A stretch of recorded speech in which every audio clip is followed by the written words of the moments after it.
پہنچایا، پھر سلسلہ آگے پہنچتا رہا۔ خارجی کائنات اس میں تو یہ صورت نہیں ہے، نہ وہاں اس میں کوئی نبی ہوتا ہے، نہ ان میں ایک بات کو دوسرے تک پہنچانے کی صلاحیت ہوتی ہے۔ تو وہاں کیا کہا کہ وہاں ہم نے خارجی کائنات میں ہر شے کے اندر خود وحی رکھ دی۔ وحی کیا؟ یہ ہدایت کہ تم نے یہ کرنا ہے کام۔ قرآن میں یہ ہے کہ سما میں وحی، ارض میں وحی، نحل میں وحی، کہ تمہارا یہ فریضہ ہے۔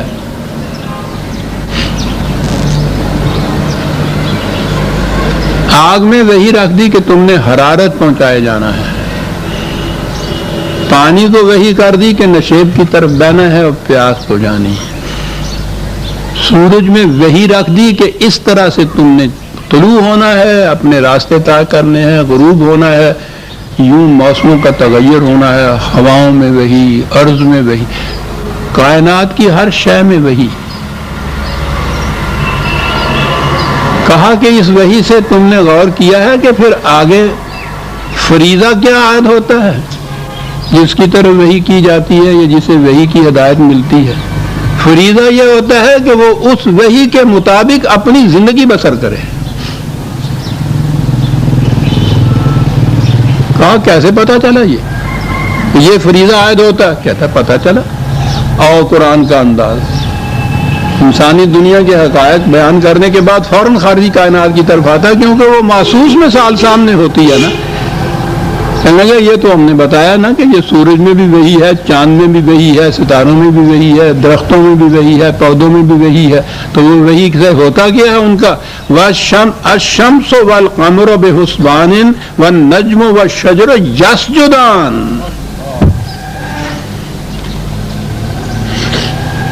چاند اور سورج جیسے عظیم قدر، عظیم الجثہ کرے، تصور نہیں ہم کا انسان کر سکتا ان کروں کی بڑائی کا کہ کتنے بڑے، بے حسبان، ایک متعین قاعدے کے مطابق مصروف گردش رہنے والے صاحب۔ کیسے یہ رہ رہے ہیں؟ کہا ان میں وحی کی ہوئی ہے اور ان کا فریضہ ہے اس وحی کے مطابق زندگی بسر کرے۔ اور جب وہ بسر کریں گے تو کہا دیکھتے ہو کیسا حسن اسلوب سے یہ نظم و نقش چل رہا ہے، کہیں تصادم نہیں، تساہم نہیں، ٹکراؤ نہیں، فساد نہیں، قتل نہیں، غارت گری نہیں، مزاحمت کوئی نہیں ہے، ہر ایک اپنے اپنے راستے میں چلا جا رہا ہے۔ وحی کا اتباع یہ کرے گا۔ کہا یہ آسمان کے کروں کی طرف تمہاری نگاہ اگر جا کے نہیں فیصلہ کرتی، ان پودوں کو تو دیکھو، درختوں کو دیکھو، کیا ان کی کیفیت ہے؟ یسجدان،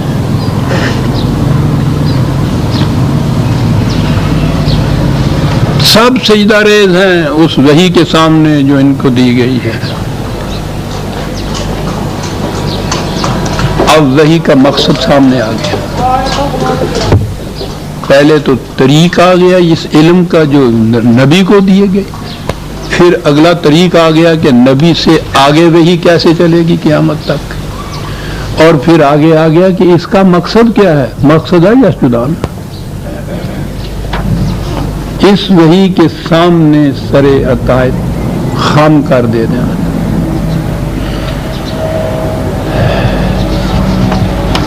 یہاں قرآن نے شمس و قمر کو حسبان کے لیے کہا ہے، حساب کے مطابق، قاعدے کے مطابق، یہ حساب سے ہی ہے یہ لفظ۔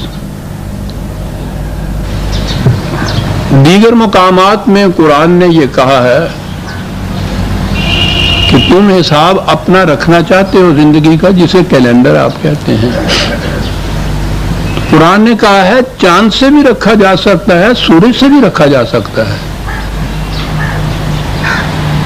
جون سا تمہارے ہاں زیادہ کنوینئنٹ ہو رکھنا۔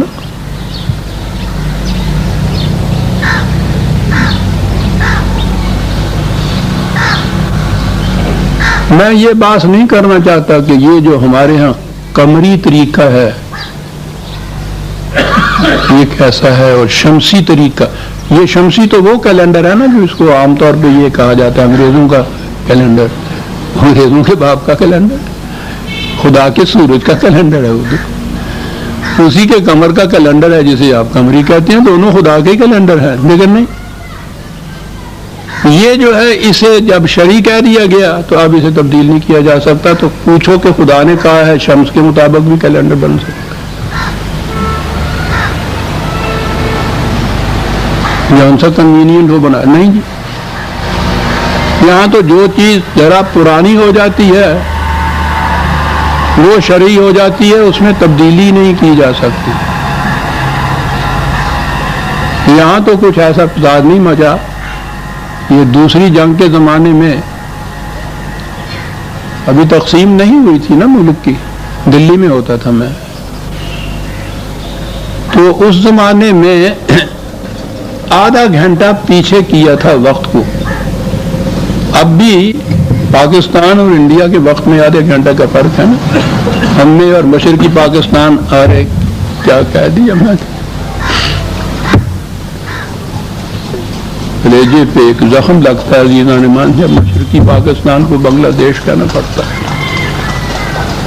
اس کا اور ہمارا 1 گھنٹے کا فرق ہے. یہ پہلی بار یہ چیز ہوئی تھی کہ جنگ کے زمانے میں آدھے گھنٹے کا فرق کیا گیا تھا. مجھے اب تک یاد ہے دلی میں انہوں نے مسجدوں کے جو کلاک تھے ان میں وقت تبدیل نہیں کیا تھا کہ شرعی وقت تو وہی ہے جو چلا آ رہا ہے. یہ انگریزوں کا وقت ہے، اس کے مطابق ہم نہیں بنایا گیا. یعنی جو کل تک وہ گھڑی چل رہی تھی وہ انگریزوں کا وقت نہیں تھا. آج جو اس میں تبدیلی ہوئی تو یہ انگریزوں کا ہوا اور وہ شرعی ہو گیا.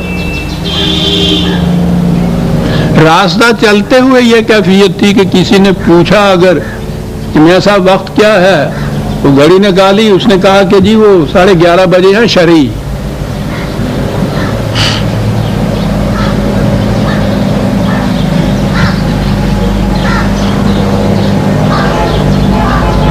اس قوم میں جو ایک مقام پہ کھڑی ہو جائے،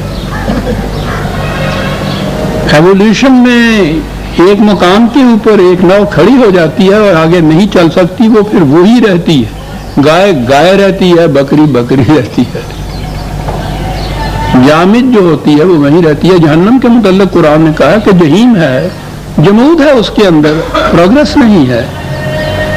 تو جس قوم کی ذہنی کیفیت یہ ہو جائے اس کے نزدیک ہر پچھلی چیز جو ہے، پرانی چیز جو ہے وہ شرعی ہو جاتی ہے، اس میں کوئی نئی چیز جو ہے وہ بدعت ہو جاتی ہے. اور کلو بدعت ضلالۃ و کلو ضلالۃ فی النار، ہر خطبے کے اندر دہرایا جاتا ہے. ہر نئی چیز گمراہی، ہر گمراہی جہنم میں.